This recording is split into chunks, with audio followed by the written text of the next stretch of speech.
नमस्कार, कैसे हैं आप लोग? मेरे ख्याल से अच्छे होंगे और अपनी पढ़ाई लिखाई खूब अच्छे से कर रहे होंगे। मैं हूं ओम पांडे, आपका गाइड, आपका दोस्त। हमने जून महीने के करंट अफेयर के एक पार्ट को देखा था, रिवाइज किया था। 92 प्रश्न हमने देख लिए थे।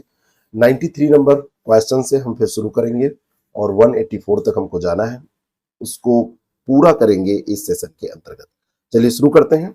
और अगला प्रश्न है 93 नंबर प्रश्न। निम्नलिखित में से सत्य कथन चुनिए।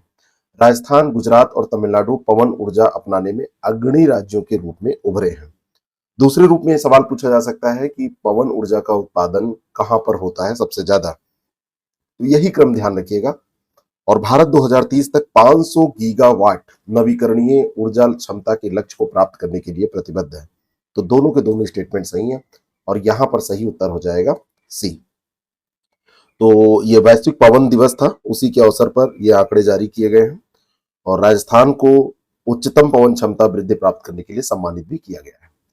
यूपी की जेलों को किस रूप में जाना जाएगा? महत्वपूर्ण प्रश्न है। यूपी की जेल को अब कहा जाएगा सुधार गृह। क्या कहा जाएगा? सुधार गृह। योगी आदित्यनाथ ने ये संकल्पना अभी दी है कि खुली जेल की स्थापना की जाएगी और अभी लखनऊ में अर्ध खुली जेल चल रही है, जिससे कि लोग ज्यादा से ज्यादा वहां पे सुधर सकें। सुधार गृह होता ही है ये, अगर किसी से कोई गलती होती है तो उस गलती को सुधारने का अवसर उसे मिलना चाहिए। राजा उत्सव उड़ीसा में शहरी और ग्रामीण दोनों क्षेत्रों में किसके द्वारा मनाया जाने वाला 3 दिवसीय त्योहार है? तो ये लड़कियों और महिलाओं के द्वारा मनाया जाता है। कहाँ मनाया जाता है? उड़ीसा में। शहरी क्षेत्र में भी मनाया जाता है और ग्रामीण क्षेत्र में भी मनाया जाता है। और ज्येष्ठ महीने के आखिरी दिन ये राजा संक्रांति आषाढ़ महीने के पहले दिन के रूप में पहला दिन पड़ता है, तब ये मनाई जाती है। अगला जो प्रश्न है, भारतीय सेना की संचार प्रणाली के लिए रक्षा मंत्रालय द्वारा कितने करोड़ रुपए के अनुबंध पर हस्ताक्षर किए गए हैं? तो ये 500 करोड़ रुपए के हस्ताक्षर अभी हुए हैं। संचार प्रणाली दुरुस्त होगी भारतीय सेना की। सी ऑप्शन इसका बिल्कुल करेक्ट है। 15 जून को ये साइन किया गया है। सरकार ने Nehru memorial museum and library society का नाम बदलकर निम्नलिखित में से क्या करने का निर्णय लिया है? तो नेहरू से इसको कर दिया गया है प्रधानमंत्री।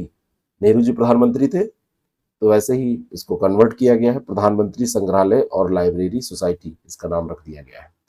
अगला प्रश्न है 21 जून को किस स्थान पर 9वें अंतर्राष्ट्रीय योग दिवस के मुख्य कार्यक्रम से पहले राष्ट्रीय योग ओलंपियाड का आयोजन किया गया?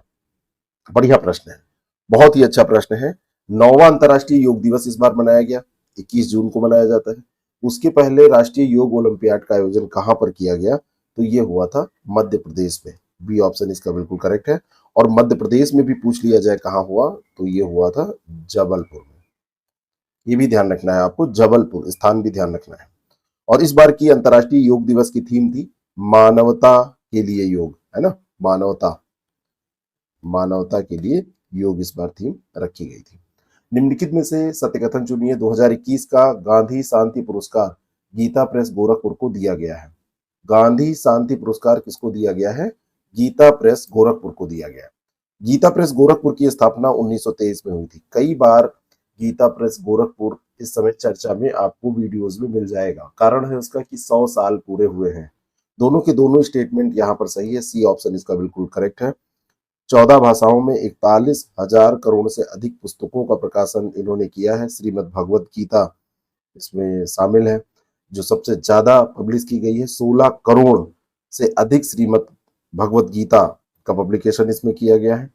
गांधी शांति पुरस्कार की बात करें तो 1995 में ये शुरू हुआ था। 125वीं जयंती गांधी जी की जब पड़ी थी, उसी के अवसर पर इसको शुरू किया गया था। 1 करोड़ रुपये दिए जाते हैं, एक प्रशस्ति पत्र दिया जाता है। और ये गीता प्रेस जो है ये गोरखपुर में है। कहाँ पर है? गोरखपुर में। ये स्थान भी आपसे छोटे प्रश्न में पूछा जा सकता है। मिस्र ने निम्नलिखित में से किस देश को हराकर विश्व स्क्वैश चैंपियनशिप जीती है? तो ये है मलेशिया। किसको हराया है? मलेशिया को हराया है। मिस्र ने हराया है मलेशिया को और विश्व स्क्वैश चैंपियनशिप जीती है। और चेन्नई में ये फाइनल हुआ था। 16 जून 2023 को भारत की पहली महिला कबड्डी कहां पर शुरू हुई? भारत की पहली महिला कबड्डी लीग, इसका पूरा अगर कहा जाए तो लीग ये हुई है।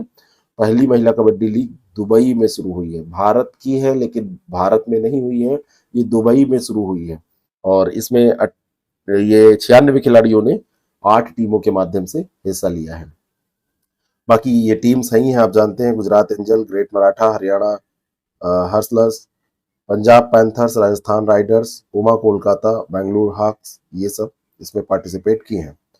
अगला जो प्रश्न है, निम्नलिखित में से किस देश को हराकर भारत ने 2023 inter continental cup football tournament जीता? तो ये हारा है लेबनान। जीता किसने है? इंडिया ने, भारत ने। तो किस देश को हराया है? लेबनान को हराया है। 2023 का inter continental cup football tournament है। इंटर कॉन्टिनेंटल, एक कॉन्टिनेंट से दूसरे कॉन्टिनेंट के बीच में जो होता है। 2018 में भी भारत ने जीता था और उसके बाद ये दूसरा खिताब है भारत का। ये वित्त वर्ष 2023-24 में 17 जून तक प्रत्यक्ष कर संग्रह में कितने प्रतिशत की वृद्धि दर्ज की गई है? तो 12.73% की वृद्धि ये दर्ज की गई है। बी ऑप्शन इसका बिल्कुल करेक्ट है। केंद्रीय मंत्री महेंद्र नाथ पांडे ने किस राज्य में दुग्ध संकलन साथी मोबाइल ऐप लॉन्च किया? तो ये लॉन्च किया गया है उत्तराखंड में। दुग्ध संकलन साथी मोबाइल ऐप, छोटे छोटे किसान होते हैं जो दूध का उत्पादन करते हैं, उसके बाद में उसको कलेक्ट करके एक जगह पे फिर लेके जाया जाता है, स्टोर किया जाता है या उसकी पैकिंग की जाती है, सेल किया जाता है। तो वो एक मोबाइल ऐप के माध्यम से अपना पूरा डेटा उस पर डाल सकते हैं और ये उत्पादक को अंग्रेजी, हिंदी, पंजाबी, तेलुगु, कई अन्य भाषाओं में जानकारी उपलब्ध कराता है और उस पर सारी चीज़ें, उनकी जो दूध का हिसाब किताब है वो सब रहेगा उस पर, तो आसानी होगी। बी ऑप्शन इसका बिल्कुल करेक्ट हो जाएगा। 2 बार अकादमिक पुरस्कार विजेता कलाकार का नाम बताइए जिनका 87 वर्ष की आयु में अभी निधन हो गया। यह है ग्लैंडा जैक्सन। 2 बार इन्होंने ये पुरस्कार जीता था और इनका, ये इंग्लैंड के थे, इंग्लैंड के विरकेनहेड में इनका जन्म हुआ था 1936 में। बस इतना ध्यान रखना है कि ये कहाँ के थे, तो ये इंग्लैंड के थे। ठीक है, इतना ध्यान रखिएगा। 17 जून 2023 को नई दिल्ली में राष्ट्रीय जल पुरस्कारों का कौन सा संस्करण उपराष्ट्रपति जगदीप धनखड़ के द्वारा लॉन्च किया गया? कौन सा संस्करण है? तो ये चौथा संस्करण है। राष्ट्रीय जल पुरस्कारों का चौथा संस्करण दिया गया है, लॉन्च किया गया है, चौथा संस्करण है। तो ये दिया गया है धनखड़ जी के द्वारा, जो उपराष्ट्रपति हैं हमारे। हाल ही में किस देश ने सहमति की उम्र 13 से बढ़ाकर 16 साल कर दी है? सहमति की उम्र 13 से बढ़ाकर 16 साल कर दी है, यानी कि सबसे कम उम्र ये सहमति की उम्र है। यौन गतिविधियों को वैधानिक बलात्कार के संबंध में, ये मानने के संबंध में ये फैसला सुनाया गया है। ब्रिटेन में ये 16 साल है, फ्रांस में 15 साल है, जर्मनी और चीन में 14 साल है। अब इसमें ये पहली बार ऐसा हुआ है जब जापान ने 1907 में अधिनियमित हुआ था इनका जो कानून था, उसके बाद इसमें बदलाव किया है। जबरन यौन संबंध शब्द को बिना सहमति के यौन संबंध में इन्होंने बदल दिया है और इसने सहमति के बिना यौन प्रकृति की तस्वीरें लेने या वितरित करने, उनको आरोपी लोगों पर मुकदमा चलाने, इन सबको भी आसान बना दिया है। तो 13 से बढ़ाकर 16 कर दी है। पहले 13 साल में अगर कोई सहमति दे देता था तो उस पर केस नहीं चलता था, लेकिन अब 16 से नीचे में ऐसा नहीं होगा। तो ये ऐसा करने वाला जापान है। बाकी आप चीजें समझ रहे हैं। निम्नलिखित में से किसकी अध्यक्षता में मध्यस्थता कानून में सुधार की सिफारिश करने के लिए एक विशेषज्ञ समिति का गठन किया गया? मध्यस्थता कानून में सुधार करने के लिए टी.के. विश्वनाथन की अध्यक्षता में ये समिति गठित की गई है और कानूनी मामलों के विभाग द्वारा ये विशेषज्ञ समिति का गठन हुआ है और मध्यस्थता की लागत, मध्यस्थता की फीस, मध्यस्थता न्यायाधिकरण, ये सब बहुत सफल हमारे यहाँ नहीं है, तो इन्हीं पे ये सुझाव देंगे। निम्नलिखित में से सत्य कथन चुनिए। भारतीय शटलर रंकीरेड्डी और शेट्टी ने इंडोनेशिया ओपन 2023 जीता। वे सुपर 100 इवेंट जीतने वाली भारत की पहली युगल जोड़ी बन गए हैं। तो इसमें पहला कथन तो बिल्कुल सही है और ऐसा जीतने वाली भारत की जो जोड़ी बने हैं वो तो ठीक है, लेकिन वे सुपर 1000 इवेंट जीतने वाली, ना सुपर 100। खैर ये बहुत सिली मिस्टेक करके इस क्वेश्चन को बनाया गया है, तो ये ध्यान रखिएगा, वे सुपर 1000 इवेंट जीतने वाली पहली जोड़ी बने हैं। ठीक है, नाम इनका ध्यान रखिएगा, रंकीरेड्डी और ये सेठी, ये भारतीय शटलर हैं और इंडोनेशिया ओपन में 2023 में जीत दर्ज की है युगल के तौर पर। ओलंपियन भवानी देवी ने चीन के बुक्सी में एशियाई तलवारबाजी चैंपियनशिप में कौन सा पदक जीता है? तो भवानी देवी ने ये तलवारबाजी में जो पदक जीता है वो है कांस्य पदक। सी ऑप्शन इसका बिल्कुल करेक्ट हो जाएगा। कब से 24 फुटवियर उत्पादों के लिए भारतीय मानक ब्यूरो का लाइसेंस अनिवार्य होगा? तो ये अनिवार्य किया गया है 1 जुलाई 2023 से। 24 फुटवियर उत्पादों के लिए ये BIS का लाइसेंस अनिवार्य कर दिया गया है। और ये जो फुटवियर उत्पाद हैं, ये इनके कुछ फुटवियर उत्पाद में जैसे जूता है, चप्पल है ना। अब इसमें जो मटेरियल यूज होता है, जैसे कई बार इसमें बहुत खराब तरीके के मटेरियल यूज होते हैं। और साथ में ये भी ध्यान रखना है कि जो रबर गम बूट, PVC सैंडल, रबर हवाई चप्पल, चप्पल, नगर निगम के सफाई कर्मियों के लिए जो जूते होते हैं, खेल के जो जूते होते हैं, इन सबको इसमें शामिल किया गया है। तो इनको कुछ नियम कानून मानने पड़ेंगे, अनुपालन करना पड़ेगा, उसके माध्यम से ही ये अपना जो प्रोडक्शन है वो कर सकते हैं, अपनी इंडस्ट्री चला सकते हैं। अगला जो प्रश्न है, विश्व शरणार्थी दिवस 2023 की थीम निम्नलिखित में से क्या है? तो ये थीम है होप अवे फ्रॉम होम। विश्व शरणार्थी दिवस, hope away from home, B option इसका बिल्कुल करेक्ट हो जाएगा। होप अवे फ्रॉम होम ये थीम रखी गई है। और विश्व शरणार्थी दिवस मनाया जाता है 20 जून को। कब मनाया जाता है? 20 जून को। 19 जून 2023 को भारत की खुफिया एजेंसी रॉ का नया प्रमुख किसे नियुक्त किया गया है? रवि सिन्हा को नियुक्त किया गया है। रवि सिन्हा को नियुक्त किया गया है। Research and analysis wing, raw का फुल फॉर्म है, भारत की विदेशी खुफिया एजेंसी है और नई दिल्ली में इसका मुख्यालय है। 1968 में इसकी स्थापना की गई थी। हाल ही में ग्रैमी अवार्ड्स में निम्नलिखित में से कौन सी 3 नई श्रेणियों में नहीं जोड़ी जाएंगी? ग्रैमी अवार्ड्स में कौन सी 3 नई श्रेणियों में नहीं जोड़ी जाएंगी? तो एक इसमें जो 3 नई श्रेणियां हैं, इसमें अफ्रीकन म्यूजिक परफॉर्मेंस को जोड़ा गया है, पॉप डांस रिकॉर्डिंग को जोड़ा गया है, अल्टरनेटिव जैज एल्बम को जोड़ा गया है, बेस्ट ग्लोबल म्यूजिक परफॉर्मेंस, ऐसी कोई श्रेणी नहीं जोड़ी गई है। डी ऑप्शन इसका बिल्कुल करेक्ट हो जाएगा। बाकी ये 3 जोड़ी गई हैं और अभी इसमें 94 श्रेणियां हो गई। 37वें राष्ट्रीय खेलों के शुभंकर का नाम क्या है? जो हमारे यहाँ राष्ट्रीय खेल होगा 37वां, तो इसका शुभंकर होगा मोगा। बी ऑप्शन इसका बिल्कुल करेक्ट हो जाएगा, मोगा। और अक्टूबर में राष्ट्रीय खेलों की शुरुआत होगी और ये गोवा इस बार मेजबानी कर रहा है। कौन कर रहा है? गोवा। नुसरत चौधरी किस देश की पहली मुस्लिम महिला संघीय जज बन गई हैं? नाम है इनका नुसरत चौधरी और ये मुस्लिम महिला संघीय जज बनी है, पहली मुस्लिम महिला है।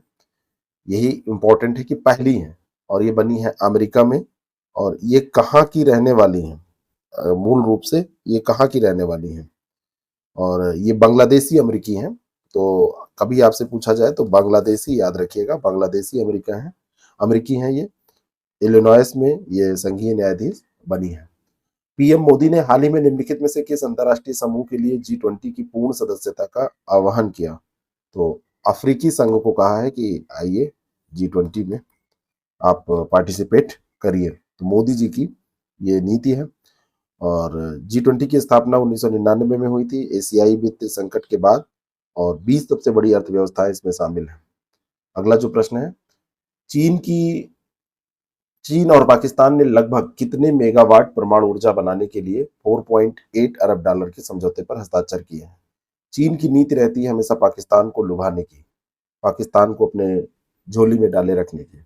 बाकी दोस्ती की तो बात ही नहीं है, दोस्ती बराबर के लोगों में होती है। तो बस थोड़ी सी लालच में ये जाता रहता है और पाकिस्तान भारत के खिलाफ है, चाइना भी उसका लाभ उठाता रहता है। तो 1200 मेगावाट का ये ऊर्जा संयंत्र बनाने के लिए 4.8 अरब डॉलर के समझौते पर हस्ताक्षर किए गए हैं। निम्नलिखित में से किसने भुवनेश्वर में अंतर्राज्यीय चैंपियनशिप में नया एशियाई शॉट पुट रिकॉर्ड बनाया? तो ये तजिंदर पाल सिंह तूर ने बनाया है। बी ऑप्शन इसका बिल्कुल करेक्ट है, तजिंदर पाल सिंह तूर पंजाब के ये एथलीट है और इन्होंने ये रिकॉर्ड बनाया है अपने प्रदर्शन के दौरान। विश्व मरुस्थलीकरण और सूखा रोकथाम दिवस किस तिथि को मनाया जाता है? मोस्ट इंपॉर्टेंट क्वेश्चन, कई बार पूछा गया है। 17 जून को मनाया जाता है। ए ऑप्शन इसका बिल्कुल करेक्ट हो जाएगा। 17 जून को ये मनाया जाता है। पर्यावरण मंत्रालय ने अभी राष्ट्रीय कार्य योजना संहिता भी जारी की है इस पे और ये जो विश्व मरुस्थलीकरण और सूखा रोकथाम दिवस है, ये पहली बार कब मनाया गया था, ये आप हमको बताइएगा कमेंट करके। पहली बार कब मनाया गया था? 19 जून 2023 को युवा पेशेवरों के कौशल को बढ़ाने के लिए आईजीओटी मंच पर केंद्र सरकार द्वारा कौन सा पाठ्यक्रम संग्रह शुरू किया गया है? तो ये पाठ्यक्रम है दक्षता। क्या नाम है इसका? दक्षता पाठ्यक्रम संग्रह। युवा पेशेवरों को कौशल को बढ़ाने के लिए, स्किल डेवलपमेंट के लिए ये दक्षता है, दक्ष होना। तो स्किल डेवलपमेंट के लिए दक्षता है। अगला प्रश्न है, अंतर्राष्ट्रीय योग दिवस के संबंध में सत्य कथन चुनिए। इस वर्ष का विषय वसुधैव कुटुंबकम के लिए योग है। और दूसरा है, यह दिवस पहली बार 2014 में सद्भाव और शांति विषय के साथ मनाया गया। अंतर्राष्ट्रीय योग दिवस, तो अंतर्राष्ट्रीय योग दिवस मनाया किस तिथि को जाता है? 21 जून को मनाया जाता है। और वसुधैव कुटुंबकम के लिए योग इस बार थीम है। 2014 में ये क्या पहली बार मनाया गया था? ये मनाया गया था सबसे पहली बार 2015 में। ये भी आपको ध्यान रखना है, 14 में नहीं बनाया गया था। तो दूसरा गलत हो जाएगा, पहला सही हो जाएगा, बी ऑप्शन इसका करेक्ट हो जाएगा। थीम यही थी, सद्भाव और शांति विषय, विषय यही था, थीम यही थी, तो इसी के साथ मनाया गया था। 20 जून 2023 को उत्तर भारत का पहला स्किन बैंक कहां पर स्थापित किया गया? त्वचा के मामले में ये बैंक होगा, स्किन बैंक होगा, और ये पहला जो है दिल्ली में स्थापित किया गया है। ए ऑप्शन इसका बिल्कुल करेक्ट है। सफदरजंग अस्पताल, वहीं पर इसकी स्थापना की गई है।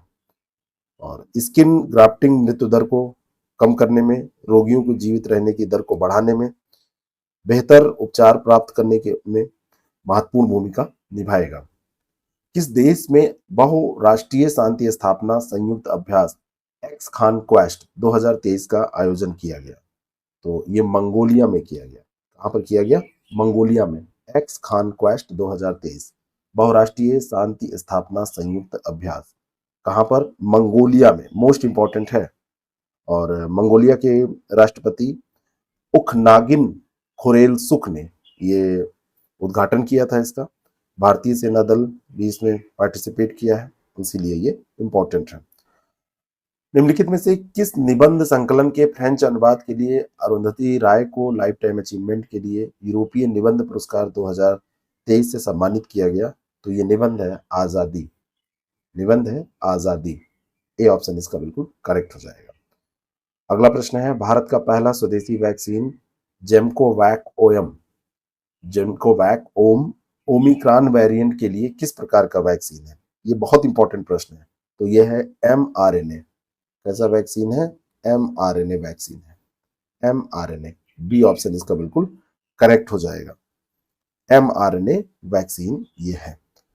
इंडिगो ने एयरबस के साथ कितने विमानों के लिए 50 अरब डॉलर का समझौता किया है? तो इंडिगो ने 500 विमान के लिए ये समझौता किया है। 500 विमान खरीदे जाएंगे। अगला जो प्रश्न है, अब ये बताइएगा, एयरबस कहाँ की कंपनी है? एयरबस कहाँ की कंपनी है? कमेंट करके आपको बताना है, कंट्री आपको बताना है, एयरबस कहाँ की कंपनी है। केंद्रीय खाद्य मंत्रालय ने सभी राज्य सरकारों को ओपन मार्केट सेल स्कीम के तहत किन राशियों की बिक्री बंद कर दी? तो इसमें बिक्री जो बंद की गई है, ये गेहूं और चावल, ओपन मार्केट सेल स्कीम के तहत ये बिक्री बंद कर दी गई है, चावल और गेहूं की बिक्री। गरीबों को जो मुफ्त अनाज दे रहे हैं, वो सभी राज्य जो हैं इससे प्रभावित होंगे। गरीबों को मुफ्त अनाज देने के लिए इसको राज्य को खरीदना भी तो पड़ता था। और चावल की बिक्री पूर्वोत्तर राज्य, पहाड़ी राज्य, कानून और व्यवस्था मुद्दों पर, प्राकृतिक आपदाओं को का सामना कर रहे जो राज्य हैं, उनको वहां पर दिया जाएगा, वहां पर आसानी से उपलब्ध कराया जाएगा। जब कहीं पे मान लीजिए कोई समस्या हो गई है, कहीं पर कानून व्यवस्था की समस्या है या कोई प्राकृतिक आपदा आ गई है, तो वहां पे तो जारी रखी जाएगी, बाकी बंद की गई है। जेंडर गैप रिपोर्ट 2023 के अनुसार लैंगिक समानता के मामले में भारत 146 देशों में से किस स्थान पर रहा? तो भारत का स्थान रहा है 127। 146 देशों में किस स्थान पर रहा जेंडर गैप रिपोर्ट में? विश्व आर्थिक मंच इसको जारी करता है, वर्ल्ड इकोनॉमिक फोरम इसको जारी करता है, और ये जो रहा है 127वें स्थान पर रहा है। अगला प्रश्न है, कोच्चि में समेकित सिमुलेटर परिसर ध्रुव का उद्घाटन किसने किया? तो ये किया है राजनाथ सिंह ने। सी ऑप्शन इसका बिल्कुल करेक्ट हो जाएगा। राजनाथ सिंह ने कोच्चि में समेकित सिमुलेटर परिसर ध्रुव का उद्घाटन किया। आपसे पूछा जा सकता है कि ध्रुव क्या है। ध्रुव क्या है? तो ये आधुनिक और अत्याधुनिक स्वदेशी तरीके से निर्मित सिमुलेटर है। भारतीय नौसेना में व्यवहारिक प्रशिक्षण को देने के लिए इसका उपयोग किया जाएगा। ठीक है। लेबर 20 शिखर सम्मेलन 21 से 23 जून 2023 तक कहां आयोजित किया गया? तो इसका आयोजन हुआ है बिहार में।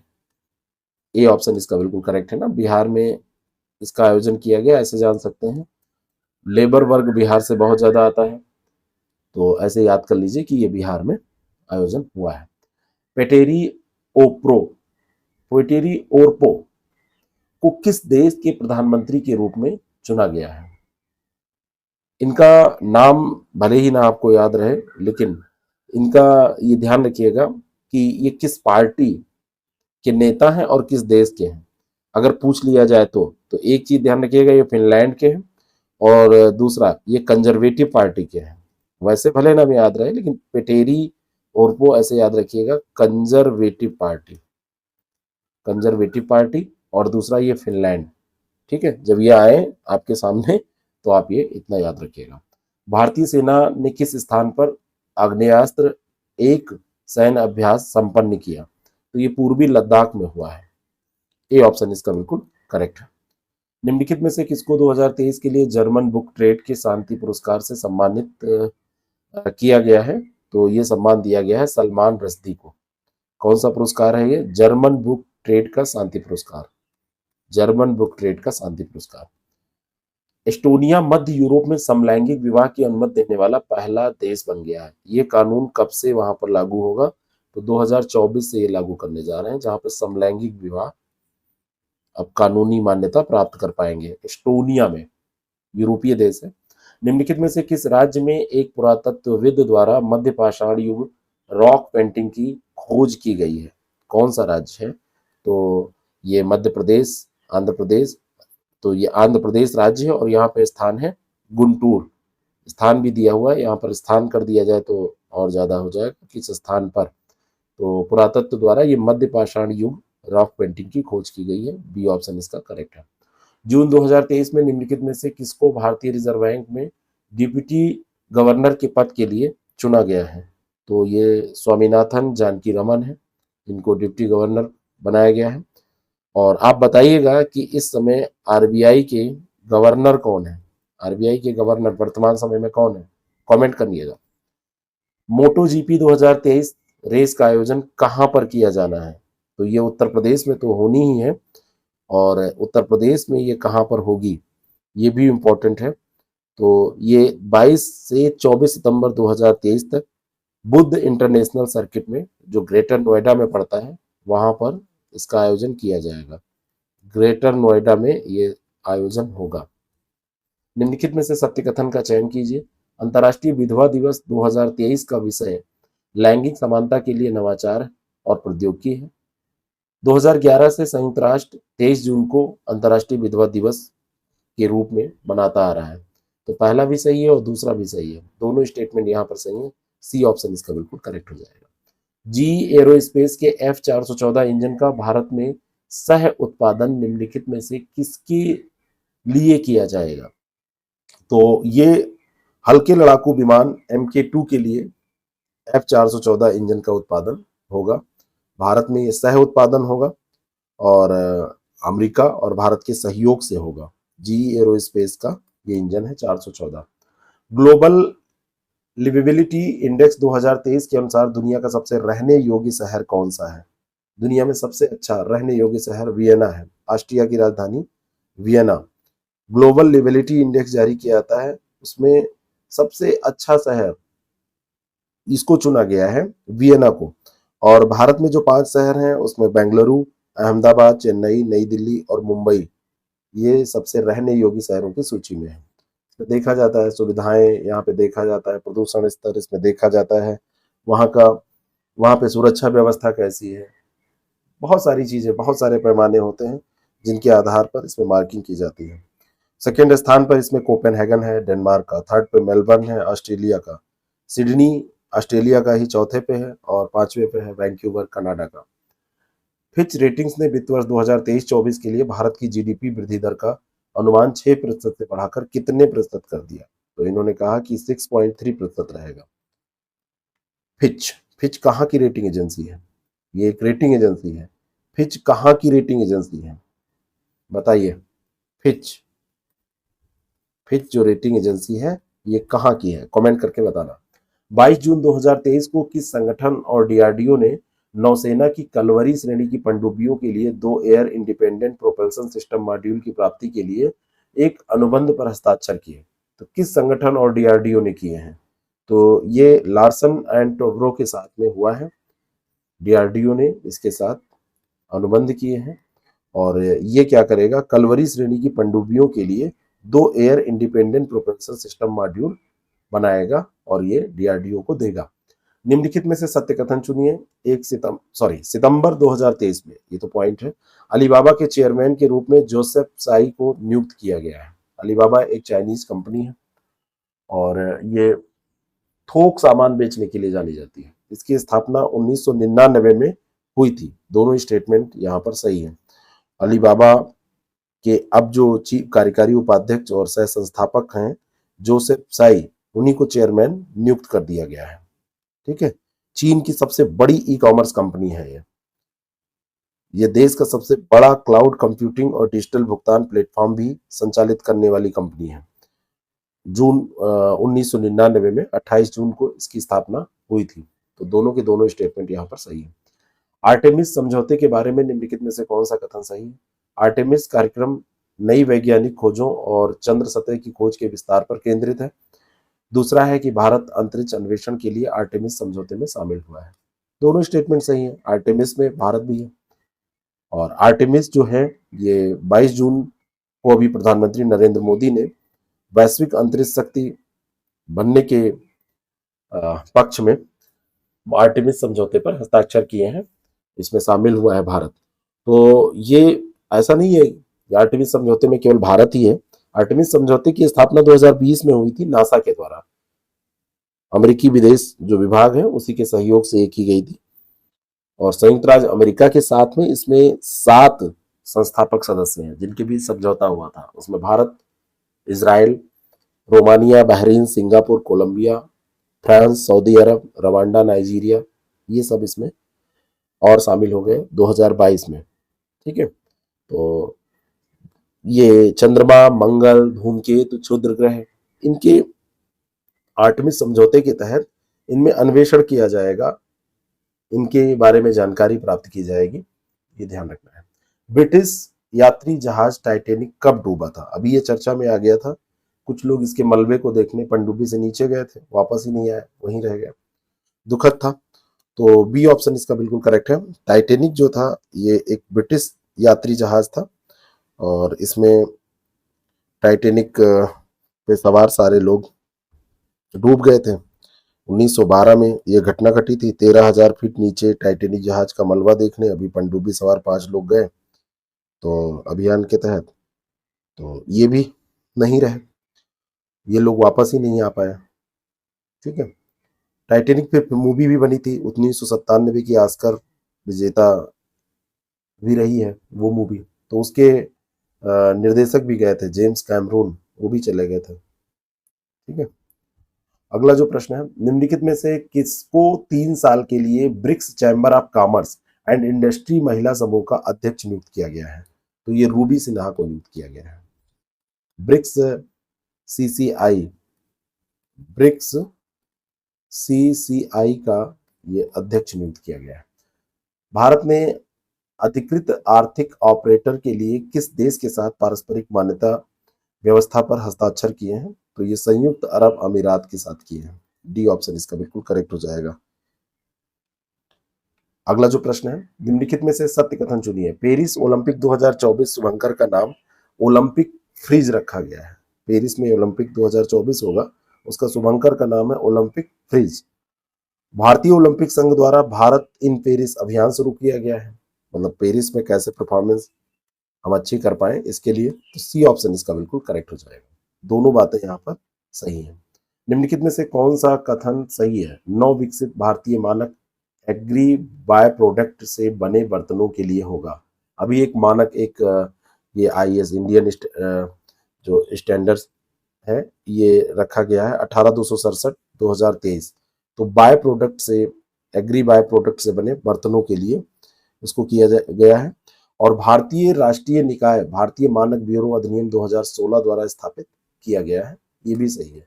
तो दोनों के दोनों स्टेटमेंट यहाँ पर सही है। सी ऑप्शन इसका बिल्कुल करेक्ट हो जाएगा। जो ये मानक है ये बायोडिग्रेडेबल बर्तनों के उत्पादन के लिए जो कच्चा माल है, विनिर्माण तकनीक है, प्रदर्शन, स्वच्छता, तो इन पहलुओं को शामिल करते हुए इस मानक का निर्धारण किया गया है। निम्नलिखित में से किसने लघु कहानियों के संग्रह कोटुक ऐप के लिए हिंदी भाषा श्रेणी में बाल साहित्य पुरस्कार जीता है? तो ये जीता है सूर्यनाथ सिंह ने। सूर्यनाथ सिंह ने बाल साहित्य पुरस्कार हिंदी भाषा श्रेणी में जीता है कोटुक ऐप के लिए। सुतीर्था मुखर्जी और अहिका मुखर्जी की भारतीय महिला युगल जोड़ी ने किसे हराकर ट्यूनिस में WTT कंटेनर टूर्नामेंट का खिताब जीता? तो ये जो खिताब है मियू किहारा और मीवा हरिमोतो को हराकर जीता गया है। ये ऑप्शन इसका बिल्कुल करेक्ट हो जाएगा। मियू किहारा और मीवा हरिमोतो, तो इन्होंने हरा के ये जीता है।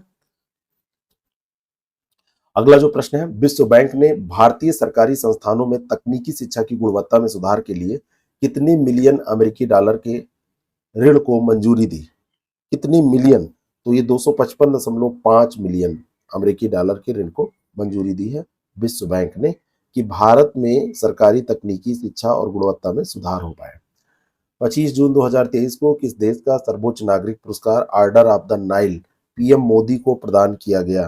तो नाइल नील से याद रखिए, मिस्र, बी ऑप्शन इसका बिल्कुल करेक्ट हो जाएगा। ऑर्डर ऑफ नाइल मिस्र का सर्वोच्च नागरिक पुरस्कार है। निम्नलिखित में से कौन 200 अंतर्राष्ट्रीय फुटबॉल मैच खेलने वाले पहले पुरुष खिलाड़ी बने हैं? यह है क्रिस्टियानो रोनाल्डो। अंतर्राष्ट्रीय स्तर पर इन्होंने 200 अंतर्राष्ट्रीय फुटबॉल मैच खेले हैं। अंतर्राष्ट्रीय दिवस या विश्व मादक पदार्थ दिवस, अंतर्राष्ट्रीय दिवस या विश्व मादक, यहाँ पर थोड़ा सा एक चीज मैं सुधारूंगा इसमें, इसका पूरा नाम है नशीली दवाओं के दुरुपयोग और अवैध तस्करी के खिलाफ अंतर्राष्ट्रीय दिवस या मादक दिवस। तो आप इसको याद करिए, विश्व मादक दिवस। ये थोड़ा सा मिस्टेक हुआ है यहाँ पे। विश्व मादक पदार्थ दिवस ये किस तिथि को मनाया जाता है? तो ये 26 जून को मनाया जाता है। डी ऑप्शन इसका बिल्कुल करेक्ट हो जाएगा। इस बार इसका विषय था लोग पहले लांछन और भेदभाव रोकें, रोकथाम को मजबूत करें। थीम नहीं पूछी जाएगी, डेट इंपॉर्टेंट है, सुमेलित करने में पूछी जा सकती है। जम्मू कश्मीर के श्रीनगर में केंद्रीय गृह मंत्री अमित शाह द्वारा निम्नलिखित में से किस स्तंभ की आधारशिला रखी गई? तो इस स्तंभ का नाम है बलिदान स्तंभ। क्या है? बलिदान स्तंभ। जम्मू कश्मीर के श्रीनगर में यह आधारशिला रखी गई अमित शाह के द्वारा। भारत की सबसे बड़ी निजी रेल कोच फैक्ट्री का उद्घाटन कहां पर किया गया?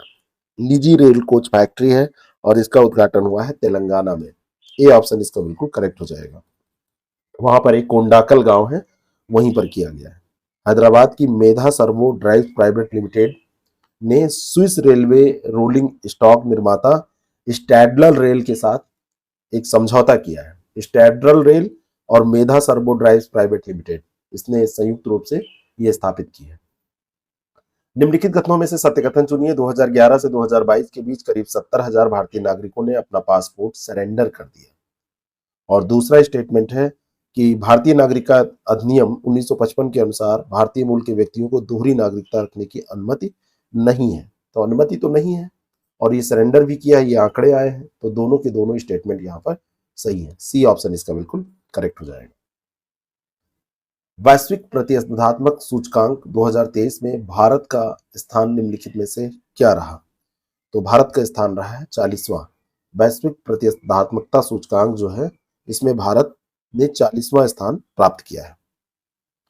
नंदी के बारे में निम्नलिखित में से कौन सा कथन सही है? नंदी टीकों की निर्बाध आपूर्ति सुनिश्चित करेगा और नंदी का फुल फॉर्म नई दवाओं और टीकाकरण प्रणाली के लिए एनओसी अनुमोदन है। ये इसका फुल फॉर्म रखा गया है। तो नई दवाएं और टीकाकरण प्रणाली के लिए एनओसी अनुमोदन को शॉर्ट में नंदी कहा जा रहा है। तो टीकों की निर्बाध मंजूरी के लिए ही इसको किया गया है। दोनों के दोनों स्टेटमेंट सही हैं। सी ऑप्शन इसका बिल्कुल सही है। 1000 साल पुरानी जैन मूर्तियां कहां पर मिली? तो ये मूर्तियां मिली है वाराणसी में। बी ऑप्शन इसका बिल्कुल करेक्ट है। 1000 साल, सॉरी, ये वाराणसी में नहीं मिली है, एक्सट्रीमली सॉरी, ये मिली हैदराबाद में। 1000 साल पुरानी जैन मूर्तियां यहां पर मिली हैं। एनी के पल्ली, एनी के पल्ली ये गांव है, एनी के पल्ली, ये हैदराबाद में, यहीं पर ये मिली है, एनी के पल्ली, हैदराबाद। ए ऑप्शन इसका बिल्कुल करेक्ट हो जाएगा। 1000 साल पुरानी। ये दो स्तंभ, एक ग्रेनाइट का और दूसरा काले बेसाल्ट का, और 4 जैन तीर्थंकर आदिनाथ, नेमिनाथ, पार्श्वनाथ और वर्धमान महावीर की ध्यान मुद्रा में मूर्तियां यहां पर मिली है। एकीकृत संचालन पर ध्यान केंद्रित करते हुए भारतीय वायुसेना द्वारा किस अभ्यास का आयोजन किया गया? तो यह अभ्यास का नाम है रणविजय। क्या नाम है? रणविजय। यह अभ्यास है रणविजय। असम की पहली पानी के नीचे सुरंग का निर्माण किया जाएगा। तो पानी के नीचे सुरंग नुमालीगढ़ और गोहपुर के बीच में, नुमालीगढ़ और गोहपुर के बीच में ये बनाई जाएगी। डी ऑप्शन इसका बिल्कुल करेक्ट है। 1 जुलाई को राष्ट्रीय डॉक्टर दिवस के अवसर पर इंडियन मेडिकल एसोसिएशन द्वारा स्थापित पुरस्कार के लिए निम्नलिखित में से किसे चुना गया? तो ये डॉक्टर के वेणुगोपाल को चुना गया है। राष्ट्रीय डॉक्टर दिवस मनाया जाता है 1 जुलाई को, तो ये पुरस्कार जो दिया जाता है उसमें डॉक्टर के वेणुगोपाल को इस बार चुना गया है। और ये विधान चंद्र राय, डॉक्टर विधान चंद्र राय के योगदान को याद करते हुए 1 जुलाई को राष्ट्रीय डॉक्टर दिवस मनाया जाता है। स्वच्छ सर्वेक्षण का 8वां संस्करण अभी शुरू हुआ, और स्वच्छ सर्वेक्षण 2016 में आवास और शहरी मामलों के मंत्रालय के तहत शुरू किया गया था। तो ये दोनों के दोनों स्टेटमेंट यहाँ पर सही है। सी ऑप्शन इसका बिल्कुल करेक्ट हो जाएगा। चैंपियंस 2.0 पोर्टल के संदर्भ में सत्य कथन चुनिए।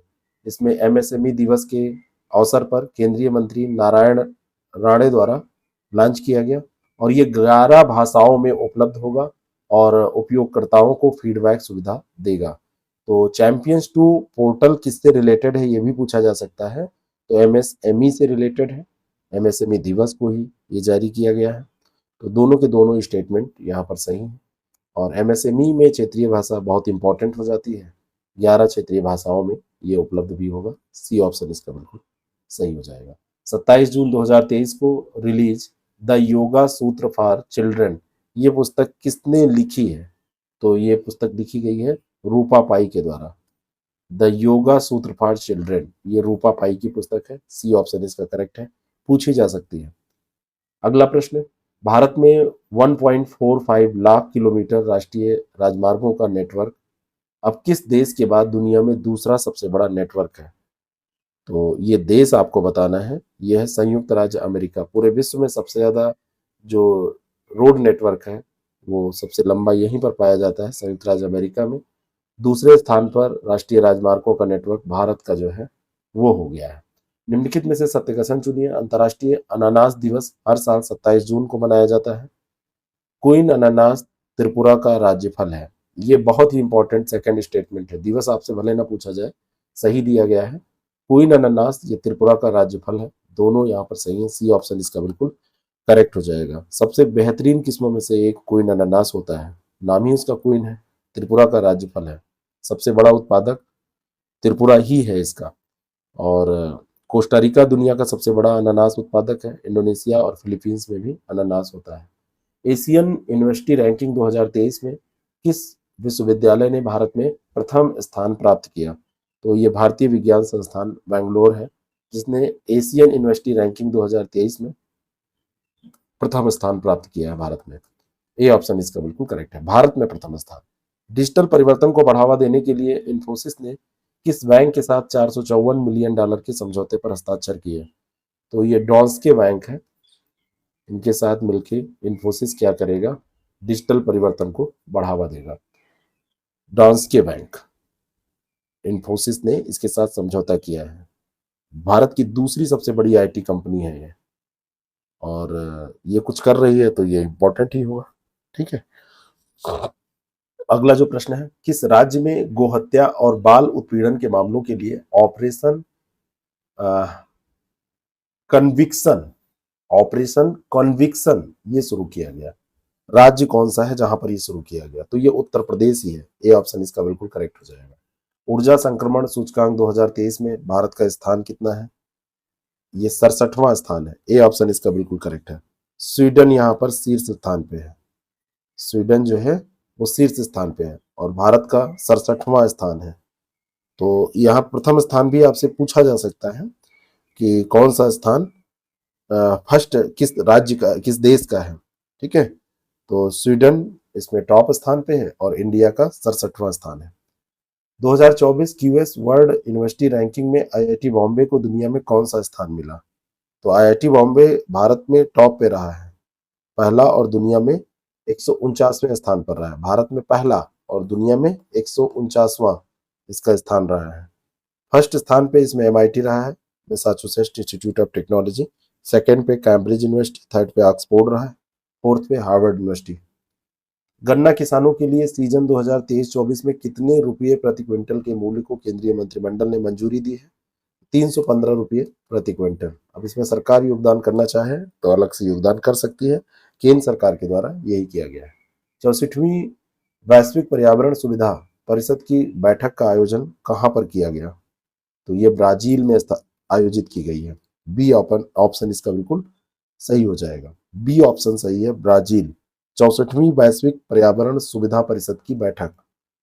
अगला जो प्रश्न है, राष्ट्रीय सांख्यिकी दिवस किस तिथि को मनाया जाता है? तो 29 जून को मनाया जाता है। इस बार भी 29 जून को मनाया गया। इस वर्ष का विषय है सतत विकास लक्ष्यों की निगरानी के लिए राष्ट्रीय संकेतक ढांचे के साथ राज्य संकेतक ढांचे का संरेखण। इतना बड़ा आपसे थीम कभी पूछा नहीं जाएगा। Alignment of state indicator framework with national indicator framework for monitoring sustainable development goals. तो इतना ध्यान रखिएगा, सस्टेनेबल डेवलपमेंट इसमें आ रहा है, सतत विकास आ रहा है। भारत में पहली हाइड्रोजन ट्रेन किस वर्ष तक चलने की उम्मीद है? तो 2024 का टारगेट रखा गया है कि हम हाइड्रोजन ट्रेन 2024 तक चला लेंगे। और ये भारत की पहली जो हाइड्रोजन ट्रेन होगी, ये हरियाणा के जिंद जिले के दौरे के दौरान अभी शोभन चौधरी ने इसकी घोषणा की है। और इसमें इन्होंने कहा कि 8 बोगियां होंगी, मतलब उन्होंने ही बताया कि 8 बोगियां होंगी और ये वहीं पर चलेगी जींद और सोनीपत के बीच में। कहने का मतलब यह है कि हरियाणा में ही ये शुरू होगी। ठीक है। 17वीं भारतीय सहकारी कांग्रेस का विषय क्या है? तो 17वीं भारतीय सहकारी कांग्रेस का विषय अमृतकाल जीवंत भारत के लिए सहयोग के माध्यम से समृद्धि। अमृतकाल जीवंत भारत के लिए सहयोग के माध्यम से समृद्धि, ये रखा गया। बी ऑप्शन इसका बिल्कुल करेक्ट है। ये 17वीं भारतीय सहकारी कांग्रेस का विषय है। संयुक्त राष्ट्र ने सशस्त्र संघर्ष में बच्चों वाले देशों की सूची में किस देश का नाम हटाने का फैसला लिया है? तो भारत का नाम अब इससे हट जाएगा। सशस्त्र संघर्ष में बच्चों की सूची में भारत का नाम अब हट जाएगा। तो 2010 से बच्चों पर सशस्त्र संघर्ष के प्रभाव की वार्षिक रिपोर्ट में भारत को शामिल किया गया था। 2023 में जाके ये हटा है। बच्चों की देखभाल और संरक्षण अधिनियम और यौन अपराधों से बच्चों का संरक्षण, ये जब यहाँ पर कार्यान्वित किया गया, इस पे जोर दिया गया, तब जाके ये नाम उस सूची से हट पाया है। यानी कि बच्चों की खराब दशा के कारण ये शामिल होता है। निम्नलिखित में से किस टीम ने दुबई महिला कबड्डी फाइनल जीता? तो ये जीता है उमा कोलकाता ने। उमा कोलकाता, सी ऑप्शन इसका बिल्कुल करेक्ट हो जाएगा। अभी हमने बताया था कि कहाँ पर हो रहा है, तो दुबई में हो रहा है। आगे बढ़े तो ये जीत भी लिया किसने? कोलकाता की जो टीम है महिला कबड्डी की, उसी ने। उसका नाम है उमा कोलकाता। भारत 2023 में निम्नलिखित में से किस मेगा एयर ड्रिल की मेजबानी करने की योजना बना रहा है, जिसमें 12 वायुसेनाओं के साथ आने की उम्मीद है? तो इसका नाम रखा गया है तरंग शक्ति। 12 वायुसेनाएं इसमें आएंगी, मेगा एयर ड्रिल होगा और इसकी मेजबानी भारत करेगा तरंग शक्ति का। किस सरकार ने वन टैप वन ट्री अभियान के तहत 1 जुलाई से 7 जुलाई के बीच 5 लाख पौधे लगाने का लक्ष्य रखा है? मैं पर व्यक्ति की बात सोच रहा था, लेकिन ये पूरे प्रदेश की बात है। 5 लाख पौधे लगाने का लक्ष्य रखा है 1 जुलाई से 7 जुलाई के बीच में। तो ये उत्तर प्रदेश सरकार है। उत्तर प्रदेश सरकार ने ये लक्ष्य रखा है 5 जुलाई से 7 जुलाई, 1 जुलाई से 7 जुलाई के बीच में। एक्सट्रीमली सॉरी, मैं फिर से इस क्वेश्चन को पढ़ता हूँ। वन टैप वन ट्री अभियान के तहत 1 से 7 जुलाई के बीच में 5 लाख पौधे लगाने का लक्ष्य रखा गया है, इसके द्वारा उत्तर प्रदेश सरकार के द्वारा। ध्यान रखिएगा। निम्नलिखित में से कौन सा बैंक रुपे क्रेडिट कार्ड के माध्यम से व्यापारियों को भुगतान यूपीआई की अनुमति देने वाला भारत का पहला सार्वजनिक क्षेत्र का बैंक बन गया है? रुपे कार्ड के माध्यम से यूपीआई भुगतान, तो यह है केनरा बैंक। बी ऑप्शन इसका बिल्कुल करेक्ट हो जाएगा, केनरा बैंक। क्रेडिट कार्ड के माध्यम से व्यापारियों को यूपीआई भुगतान की अनुमति देने वाला। निम्नलिखित में से सत्य कथन चुनिए। संयुक्त राष्ट्र ने दिसंबर 2016 में अपने प्रस्ताव में 30 जून को क्षुद्रग्रह दिवस घोषित किया, यानी 30 जून को क्षुद्रग्रह दिवस के तौर पर मनाया जाएगा। और दूसरा है सेरेस पहला क्षुद्रग्रह था जिसे 1801 में ग्यूसेप पियाजी के द्वारा खोजा गया था। दोनों के दोनों स्टेटमेंट यहाँ पर सही है, सी ऑप्शन इसका बिल्कुल करेक्ट हो जाएगा। 29 जून से 5 जुलाई के बीच में छठे दिव्य कला मेले का आयोजन कहाँ पर किया गया? तो ये जयपुर में आयोजित किया गया है। छठा जो दिव्य कला मेला है ये कहाँ पर आयोजित हुआ है? जयपुर में। जयपुर यानी राजस्थान, राजस्थान की राजधानी है जयपुर। दिव्यांग जन सशक्तिकरण विभाग के द्वारा इसको आयोजित किया गया है और ये लगभग 20 राज्य और केंद्र शासित प्रदेशों के 100 दिव्यांग कारीगर, कलाकार, उद्यमियों को अपना प्रदर्शन करने का अवसर प्रदान करता है। यहाँ पर देखिए ये सारे जो मेले आयोजित किए जाते हैं, तो अभी कभी कभी आपके मन में आता होगा ये सब क्या है, ये सारी चीजें तो ऑनलाइन मिल जाती हैं, यहाँ मेले में हम क्या खरीदने जाए? ये केवल खरीदने और बेचने का नहीं होता है, यहाँ इसके लक्ष्य बहुत दूरगामी होते हैं। तो ये हमारे कल्चर का पार्ट होता है, ये सशक्तिकरण के लिए किया जाता है, ये सब परिवर्तन को लाता है, सामाजिक परिवर्तन। 29 जून को द्विपक्षीय सहयोग के लिए भारत फिलीपींस संयुक्त आयोग की 5वीं बैठक कहाँ पर आयोजित की गई? तो ये नई दिल्ली में आयोजित की गई है ना। ये बैठक कहाँ पर आयोजित की गई है? नई दिल्ली में आयोजित की गई है। कार्नेगी कॉरपोरेशन के द्वारा इस वर्ष की ग्रेट इमिग्रेंट्स की सूची में जगह पाने वाले एकमात्र भारतीय हैं, उनका नाम है अजय बंगा। ए ऑप्शन इसका बिल्कुल करेक्ट हो जाएगा। विश्व बैंक के अध्यक्ष हैं इस समय अजय बंगा और ग्रेट इमिग्रेंट सूची में इनको शामिल किया गया है। कार्नेगी कॉरपोरेशन के द्वारा ये ग्रेट इमिग्रेंट सूची को जारी किया गया है। कार्नेगी कॉरपोरेशन अमेरिका की न्यूयॉर्क की ये कंपनी है और वहीं की संस्था है जो जारी करती है। किस स्थान पर स्थित भारत के उन्नत विशालकाय माइक्रोवेव रेडियो टेलीस्कोप ने गुरुत्वाकर्षण तरंगों की कम आवाज वाली गुनगुनाहट सुनी? ये भी पूछा जा सकता है कि ये माइक्रोवेव रेडियो टेलीस्कोप ये कहाँ पर? तो ये पुणे में। कहाँ पर? पुणे में। इसने गुरुत्वाकर्षण तरंगों की कम आवाज वाली गुनगुनाहट को रिकॉर्ड किया है। लीगो के द्वारा पहली बार 2015 में गुरुत्वाकर्षण तरंगों का पता लगाया गया था। तो ये सेशन आपको कैसा लगा? मेरे ख्याल से अच्छा लगा होगा। अगर आपको अच्छा लगा तो अन्य लोगों को भी इसको शेयर करिए। पहला पार्ट पहले हमने डिस्कस किया था और ये दूसरा पार्ट था। दोनों पार्ट्स मिला के हमने पूरे महीने का करंट अफेयर कवर कर लिया है। तो अब आगे हम बात करेंगे अगले महीने के करंट अफेयर पे। इसको अच्छे से तैयार कर लीजिएगा, 1-2 बार देखेंगे, चीज़ें समझ में आ जाएंगी। जो प्रश्न हमने पूछे हैं उसका उत्तर जरूर दीजिएगा। Thank you so much.